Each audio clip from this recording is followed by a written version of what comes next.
નો કૂતરો ને ગધાડો પૂજાય, આપણું પાડું છે હારું નથી બોલતા, ગધાડા કરતા બે જ નથી. હે જિંદગી મળી છે, અરે મોજ કરો રામ, કાંઈ છે નહીં.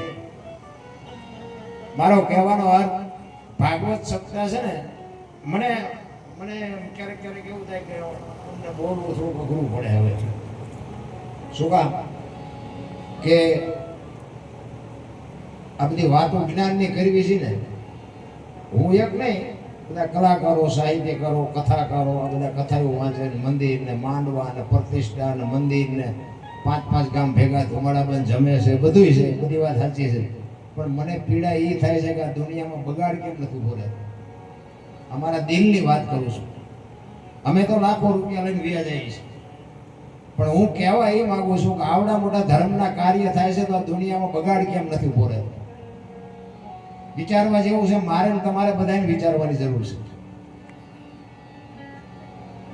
એની માટે બાપુ સંસ્કાર જોવે, અને સંસ્કાર માટે સારી જનતાને આટલી બધી બહેનો બેઠી ને, બહેનોને બાપુ મારી વાતો ઘણી અમુક કડવી લાગશે, પણ મને જય માતાજી ન કરો તો કાંઈ ફેર નહીં પડે. મારે કંઈ મને ભગવાને હાસવી એવું એટલું આપ્યું છે. પણ જે બહેનો છે ને બાપુ, સંસ્કારનો દરિયો છે.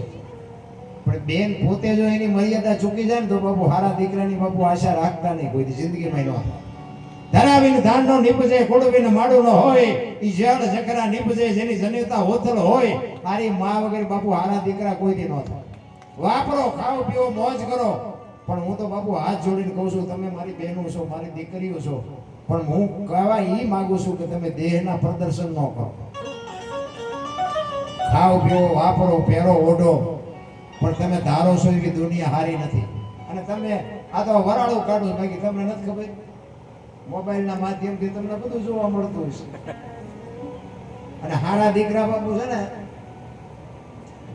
હું તો બહેનોને ખાસ કહું કે ઉદરમાં સંતાનનો વિકાસ થતો હોય અને જન્મ થયા પહેલા રામાયણ ને ગીતાના 5-5 પાના વાંચજો. જો આપને ટેકો દેવું સંતાન ન થાય, ભજન ગાવાનું બંધ કરી દઉં.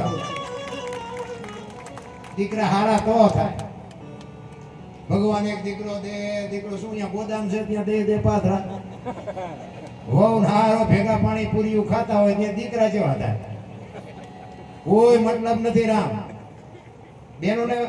અને હું કહું છું એટલા માટે જ્યાં ધર્મ ધ્રુજો પુરુષ નથી પૂગી ગયો ને, દેશની આપણું દીકરીઓ રાખી. તમે ગયો તો હવાર સુધી દાખલા આપો.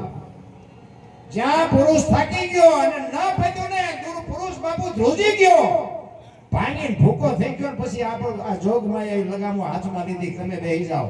હરિશ્ચંદ્ર રાજાએ બાપુ પોતાની પત્નીને બજારમાં વેચી નાખી, અયોધ્યાની મહારાણી.